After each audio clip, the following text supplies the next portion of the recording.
In this video, we're going to work on the ALEKS problem called naming an element of protein secondary structure from a description.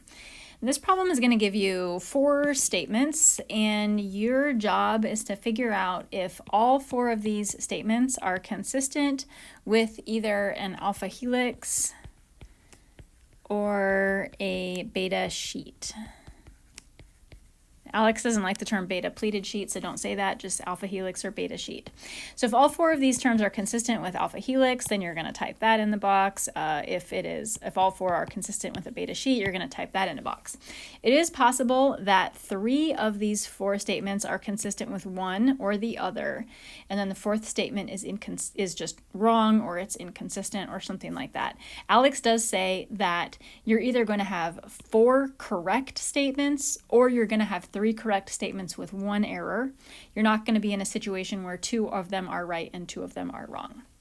This problem is a little bit difficult to go over with the video because there's a lot of different options that you have for the different statements that you might find.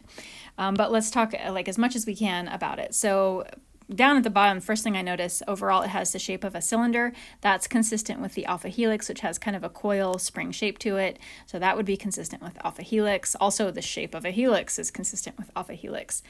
ALEKS likes to describe the beta sheet as a stack of pencils or fence boards, something like that. And it's also flat, not cylindrical shaped. Both the alpha helix and the beta sheet have hydrogen bonds. The alpha helix has hydrogen bonds that exist between 4 alpha carbons. For the beta sheet, hydrogen bonds are existing between an unknown or undetermined or unspecified number of carbons. So if you see that it says 4 carbons, that's consistent with alpha helix.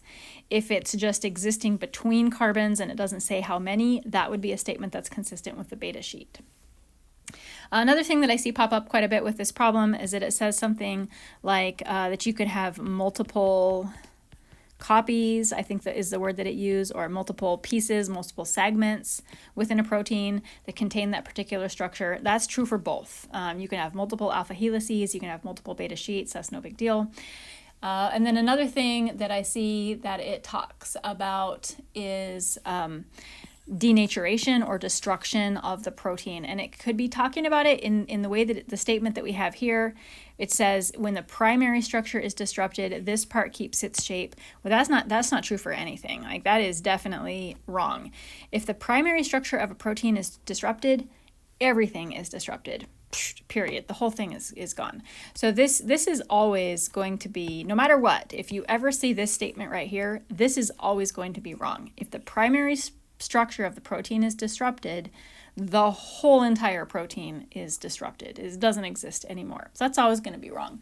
But I have seen other versions of the problem where it is talking about how the secondary structure, either the alpha helix or the beta sheet, the secondary structure could be disrupted by heat or solvents or agitation. That is accurate. So it is accurate to say that it could be disrupted by, and then it can list a lot of different things: heat, agitation, acids, bases, etc. That would be true. That would be true for both the alpha and the beta. So like I said, kind of good luck with this problem because there's a lot of different things that you could see as statements. Hopefully I've got them all covered down here.